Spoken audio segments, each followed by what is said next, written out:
बोलिए गौरी नंदन श्री गणेश भगवान जी की जय। जय जय श्री राधे कृष्णा। आज भाद्रपद मास के शुक्ल पक्ष की अष्टमी तिथि है और आज के दिन श्री राधा रानी जी का प्राकट्य हुआ था और आज राधा अष्टमी का पवित्र त्योहार है। आप सभी को राधा अष्टमी की हार्दिक शुभकामनाएं।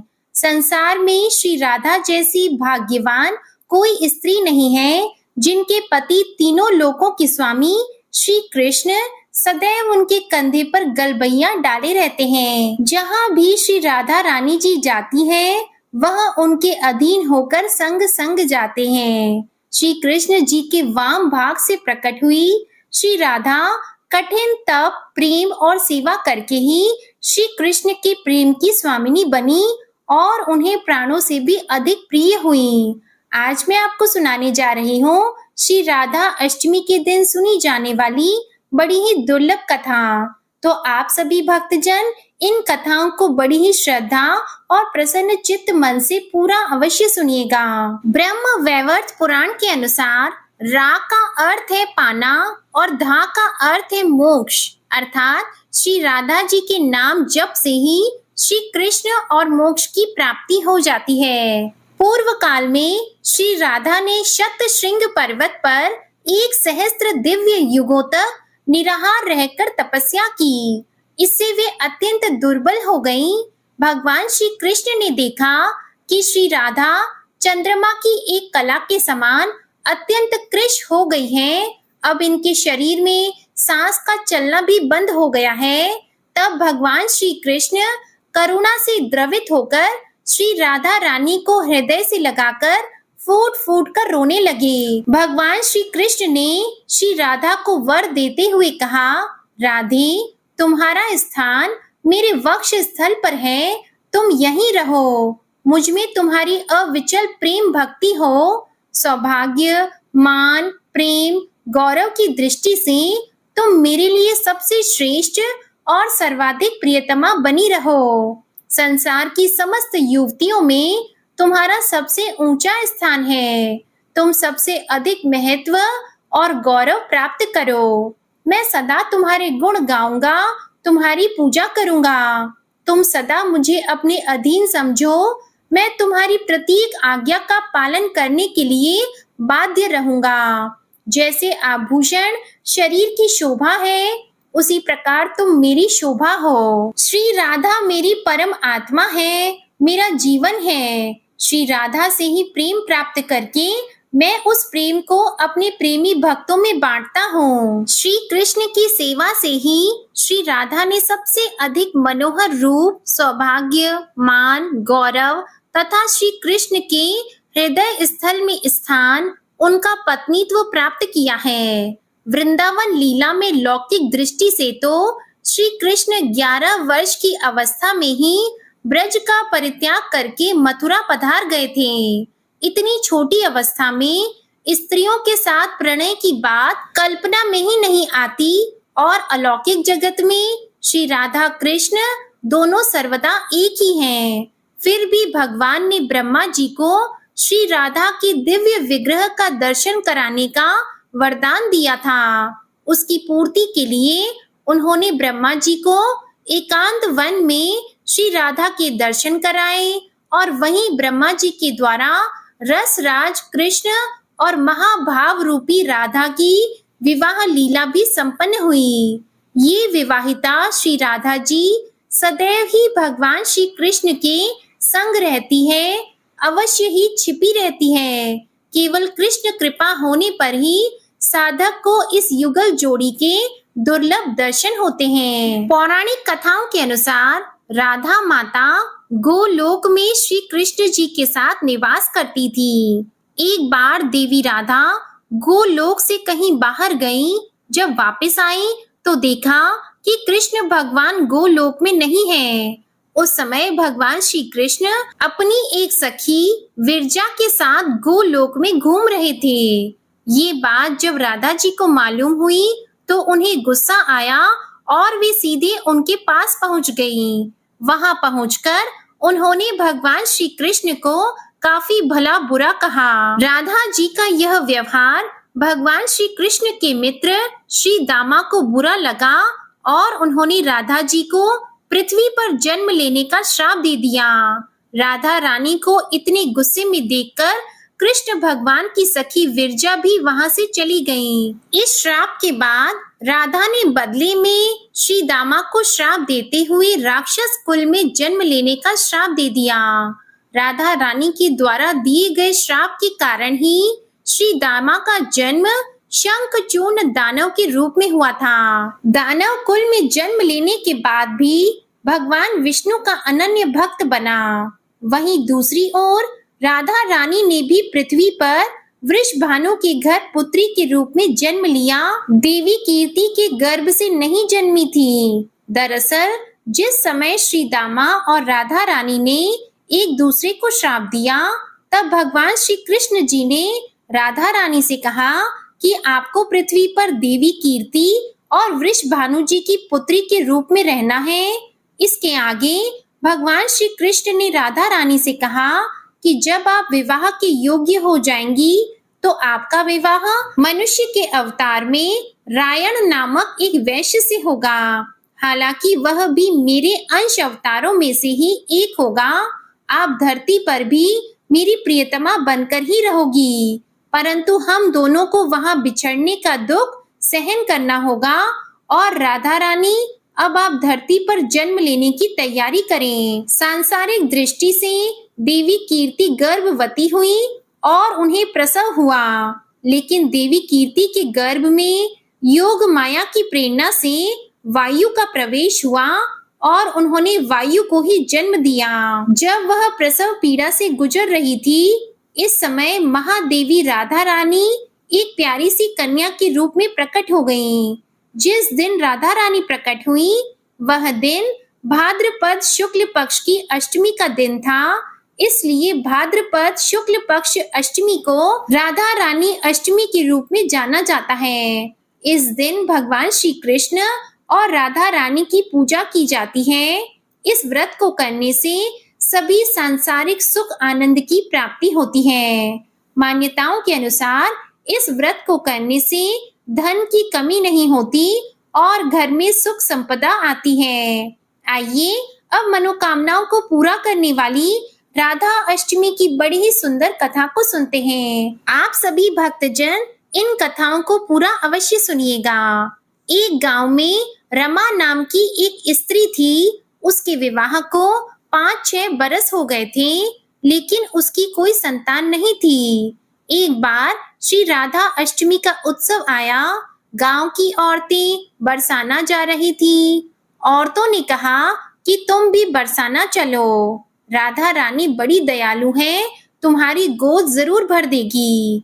वह स्त्री कई महीनों से घर से बाहर नहीं निकली थी, इसलिए उसके पति और सास ने भी उसे जाने की आज्ञा दे दी। बस उसने मन में ठान लिया कि राधा रानी मेरी गोद जरूर भरेगी। जिस दिन उसे जाना था, उस दिन उसके पैर में चोट लग गई।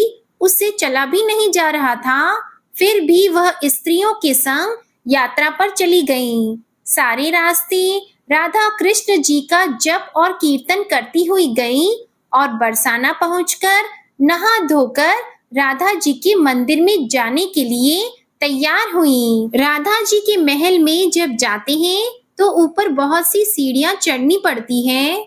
जैसे सीढ़ियां वो चढ़ने लगी, तब वह स्त्रियों से बोली कि तुम लोग आगे आगे चलो, मैं धीरे धीरे सीढ़ियों से आती हूँ। मेरे पैर में चोट लगने की वजह से चला भी नहीं जा रहा है। 2-4 सीढ़ियां चढ़ने के बाद उसका पैर मुड़ गया और वह नीचे गिरने लगी। तभी एक 7-8 साल की कन्या ने उसका हाथ पकड़ लिया। रमा बोली, बेटी आज अगर तुम ना होती तो मैं नीचे गिर गई होती। वह कन्या बोली, माता ऐसे कैसे गिर जाने देती मैं तुम्हें। तब रमा ने पूछा, बेटी तुम्हारा क्या नाम है। वह बोली, लाडो नाम है मेरा, यहीं पास में रहती हूँ। वे दोनों सीढ़ियों पर बैठ गईं। लाडो कहने लगी, माता मेरे लिए क्या लाई हो। ना कोई जान ना पहचान और लाडो ऐसी बातें कर रही है। फिर रमा ने कहा, लाडो मैं कल तुम्हारे लिए कुछ न कुछ लेकर अवश्य आऊंगी। तुम्हें क्या पसंद है? तब लाडो कहने लगी, मुझे नथनी, गले का हार, कान के कुंडल, चूड़ियां, मेहंदी, घाघरा, चोली, ये सब चीजें पसंद हैं, कुछ भी ले आना।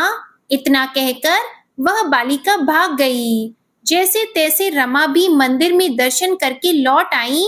फिर रमा उस बालिका के बारे में सोचने लगी और बाजार में उसने गले का हार और चूड़ियां उसके लिए ली और अगले दिन वहीं जहां मिली थी वह लाडो का जाकर इंतजार करने लगी। फिर लाडो उसको उसी जगह पर मिली।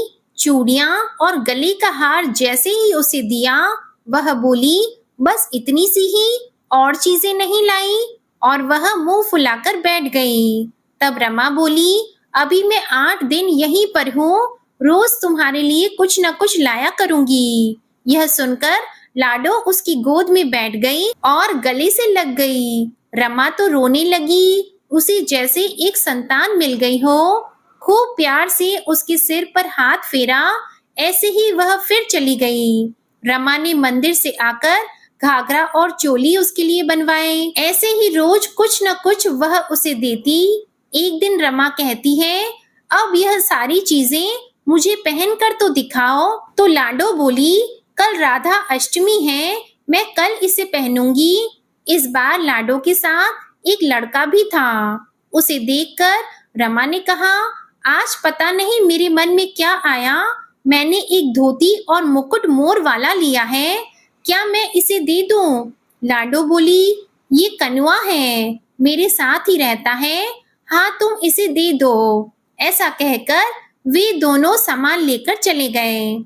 अगले दिन राधा अष्टमी थी। जब रमा सीढ़ियों पर आई, वहां उसे आज कोई नहीं मिला, ना वो लाडो ना वो लड़का। बहुत इंतजार के बाद जब वह मंदिर में पहुंची तो वहां बहुत भीड़ थी। कीर्तन और नृत्य हो रहा था। इसी तरह भीड़ को चीरती हुई वह आगे पहुंची और वहां देखकर राधा जी को देखा और ठाकुर जी को देखा। रमा ने जो जो चीजें लाडो को दी थी, वही सारा सामान राधा जी और कृष्ण जी पहने हुए थे। वह पत्थर सी हो गई, आंखों से आंसू बहने लगे। उसे बात समझते देर न लगी कि वह लाडो राधा जी और कनुआ कृष्ण जी हैं, स्वयं जगत के पालनहार। उसके पास आते थे, राधा जी उसकी गोद में बैठती थी और उसे मात्र सुख प्रदान करती थी। वह तो जैसे बावली हो गई, दिन रात लाडो लाडो कहती रहती, पुकारती रहती। वह स्त्रियों से बोली, तुम लोग घर जाओ, मैं नहीं जाऊंगी। उसकी सास और पति भी उसे लेने आए, पर वह साथ नहीं गई। अब तो प्रतिदिन वह सीढ़ियों पर बैठे बैठे आंसुओं से सीढ़ियां धोती, पलकों से बुहारती। ऐसा करते करते उसे 30 वर्ष हो गए। एक दिन एक बालिका उसका हाथ पकड़कर उसे ऊपर अट्टालिका में ले गई। वहां जाकर बोलती है, लो मैं आ गई, मैं ही हूँ तुम्हारी लाडो। ऐसा कहकर बाहें फैलाकर रमा को बुलाने लगी और अपने गले लगा लिया। उस दिन रमा ऐसे गले लगी कि इस पार्थिव शरीर को छोड़कर सदा के लिए अपनी लाडो के पास चली गईं। बोलिए श्री राधा कृष्ण भगवान की जय। बोलिए श्री बरसाने वाली की जय। एक बार नारद मुनि ने पृथ्वी लोक पर राधा नाम की महिमा सुनी और सुना कि वह श्री कृष्ण की सबसे बड़ी भक्त हैं। नारद जी को लगता था कि वह श्री हरि के सबसे बड़े भक्त हैं। अपने मन की शंका का निवारण करने के लिए नारद जी श्री कृष्ण जी के पास गए। श्री कृष्ण जी तो अंतर्यामी है, समझ गए कि नारद जी के मन में क्या शंका चल रही है। श्री कृष्ण जी ने सोचा, नारद जी को राधा रानी के प्रेम और भक्ति का अनुभव करवाना ही पड़ेगा। जब नारद जी श्री कृष्ण जी के पास आए तो श्री कृष्ण अपना सिर पकड़कर बैठे थे। नारद जी ने श्री कृष्ण जी से पूछा कि प्रभु आपको क्या हुआ है? तब श्री कृष्ण जी कहने लगे कि नारद जी मेरे सर में बहुत दर्द है। नारद जी ने पूछा, प्रभु आपके इस दर्द का निवारण कैसे होगा? तब श्री कृष्ण जी ने कहा, कि अगर कोई मेरा सच्चा भक्त अपने चरणों को धोकर उसका चरण अमृत मुझे पिलाए तो मेरे सिर का दर्द ठीक हो जाएगा। नारद जी सोचने लगे कि मैं श्री हरि का सच्चा भक्त हूँ, लेकिन श्री कृष्ण को अपने चरणों का चरण अमृत पिलाने से मुझे नरक तुल्य पाप लगेगा, इसलिए ऐसा पाप मैं अपने सिर पर नहीं ले सकता। नारद जी ने रुक्मणी जी से और बाकी रानियों से इस समस्या को सुनाया, लेकिन कोई भी इस पाप को अपने सिर पर लेने को तैयार नहीं हुआ। नारद जी को राधा रानी की याद आई कि वह भी तो श्री कृष्ण जी की सच्ची भक्त है। नारद जी ने जाकर सारा प्रसंग राधा रानी को सुनाया। राधा रानी ने इस समय एक बर्तन में जल लेकर अपने चरणों को धोकर वह जल नारद जी को दिया और कहा कि जल्दी से जाकर इसे श्री कृष्ण जी को दे दो। राधा रानी नारद जी से कहने लगी, मैं जानती हूँ कि इस बात के लिए मुझे नरक तुल्य पाप लगेगा। राधा रानी आगे नारद जी से कहती है कि श्री कृष्ण के दर्द के निवारण के लिए मैं कोई भी पाप अपने सर पर लेने को तैयार हूँ। नारद जी श्री कृष्ण जी के पास गए तो श्री कृष्ण जी मंद मंद मुस्कुरा रहे थे। अब तक नारद जी समझ गए कि राधा रानी श्री कृष्ण से निश्चल प्रेम करती है और उनकी सबसे बड़ी भक्त हैं, तथा श्री कृष्ण ने ये सारी लीला मुझे यह एहसास कराने के लिए रची है। बोलिए श्री राधा कृष्ण भगवान की जय। आइए श्री राधा रानी के अवतरण की कथा को सुनते हैं। सुचंद्र राजा नरक के पुत्र थे। परम सुंदर चक्रवर्ती नरेश थे। उन्हें साक्षात भगवान का अंश माना जाता है। पूर्व काल में पितरों के यहाँ 3 मानसी कन्याएं उत्पन्न हुई थी। वे सभी परम सुंदरी थीं। उनके नाम थे कलावती, रत्नमाला और मेनका। पितरों ने स्वेच्छा से ही कलावती का हाथ श्री हरि के अंशभूत बुद्धिमान सुचंद्र के हाथ में दे दिया। रत्नमाला को विदेह राज के हाथ में और मेनका को हिमालय के हाथ में अर्पित कर दिया। साथ ही विधि पूर्वक दहेज की वस्तुएं भी दी और मेनका के गर्भ से पार्वती जी प्रकट हुईं। इन दोनों देवियों की कथाएं पुराणों में प्रसिद्ध हैं। इसके बाद कलावती को साथ लेकर महाभाग सुचंद्र गोमती के तट पर नैमिष नामक वन में गए। उन्होंने ब्रह्मा जी की प्रसन्नता के लिए तपस्या आरंभ की। वह तप देवताओं के काल मान से 12 वर्षों तक चलता रहा। तब ब्रह्मा जी वहां पधारे और बोले, वर मांगो। राजा के शरीर पर दीमकें चढ़ गई थीं। ब्रह्मवाणी को सुनकर वे दिव्य रूप धारण करके दीमकों की बांबी से बाहर निकले। उन्होंने सर्वप्रथम ब्रह्मा जी को प्रणाम किया और कहा, मुझे दिव्य परात पर मोक्ष प्राप्त हो। राजा की बात सुनकर साध्वी रानी कलावती का मन दुखी हो गया। अतः उन्होंने ब्रह्मा जी से कहा, पितामह, पति ही नारियों के लिए सर्वोत्कृष्ट देवता माना गया है। यदि वे मेरे पति देवता मुक्ति प्राप्त कर रहे हैं तो मेरी क्या गति होगी?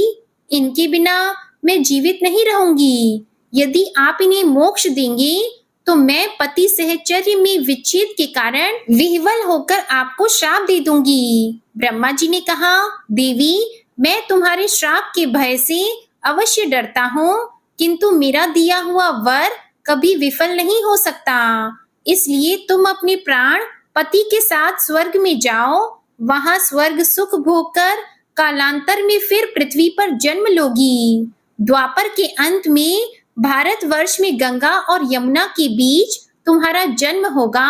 तुम दोनों से जब परिपूर्ण भगवान की प्रिया साक्षात श्री राधा जी पुत्री के रूप में प्रकट होगी, तब तुम दोनों साथ ही मुक्त हो जाओगे। इस प्रकार ब्रह्मा जी के दिव्य एवं अमोघ वर से कलावती और सुचंद्र दोनों की भूतल पर उत्पत्ति हुई। वे ही कीर्ति और श्री वृषभानु हुए हैं। कलावती कन्नौज में राजा भलंदन के यज्ञ कुंड से प्रकट हुई। उस दिव्य कन्या को अपने पूर्व जन्म की सारी बातें स्मरण थी और सुरभानु के घर सुरचंद्र का जन्म हुआ। वे उसी श्री वृषभानु से विख्यात हुए उन्हें भी पूर्व जन्म की स्मृति बनी रही। वे गोपों में श्रेष्ठ होने के साथ ही दूसरे कामदेव के समान परम सुंदर थे। परम बुद्धिमान नंदराज जी ने इन दोनों का विवाह संबंध जोड़ा था। उन दोनों को पूर्व जन्म की स्मृति भी थी, अतः वे एक दूसरे को चाहते थे और दोनों की इच्छा से ही ये संबंध हुआ। श्री कृष्ण जी ने अपनी तेजोमय पराशक्ति श्री राधा का वृषभानु की पत्नी कीर्ति रानी के गर्भ में प्रवेश कराया। वे श्री राधा निकुंज प्रदेश के एक सुंदर मंदिर में अवतीर्ण हुई। उस समय भाद्रपद का महीना था, शुक्ल पक्ष की अष्टमी तिथि और सोमवार का दिन था। मध्याह्न का समय था और आकाश में बादल छाए हुए थे। देवगण नंदन वन के भव्य प्रसून लेकर भवन पर बरसा रहे थे।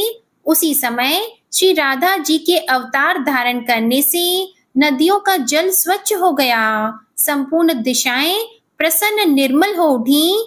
कमल की सुगंध से व्याप्त शीतल वायु मंद गति से प्रवाहित हो रही थी। शरद पूर्णिमा के शत शत चंद्रमाओं से भी अधिक अभिराम कन्या को देखकर गोपी कीर्तिदा आनंद में निमग्न हो गईं। उन्होंने मंगलकृत कराकर पुत्री के कल्याण की कामना से आनंददायिनी 2 लाख उत्तम गौएं ब्राह्मणों को दान दी, जिनका दर्शन बड़े बड़े देवताओं के लिए भी दुर्लभ है। तत्वज्ञ मनुष्य सैकड़ों जन्मों तक तप करके भी जिनकी झांकी नहीं कर पाते, वे ही श्री राधिका जी जब वृषभानु जी के यहाँ साकार रूप में प्रकट हुई और गोप ललनाएं जब उनका लालन पालन करने लगी, तब सर्वधारण एवं सुंदर रत्नों से खचित, चंदन निर्मित तथा रत्न किरण मंडित पालने में सखी जनों द्वारा नित्य झुलाई जाती हुई श्री राधा प्रतिदिन शुक्ल पक्ष की चंद्रमा की कला की भांति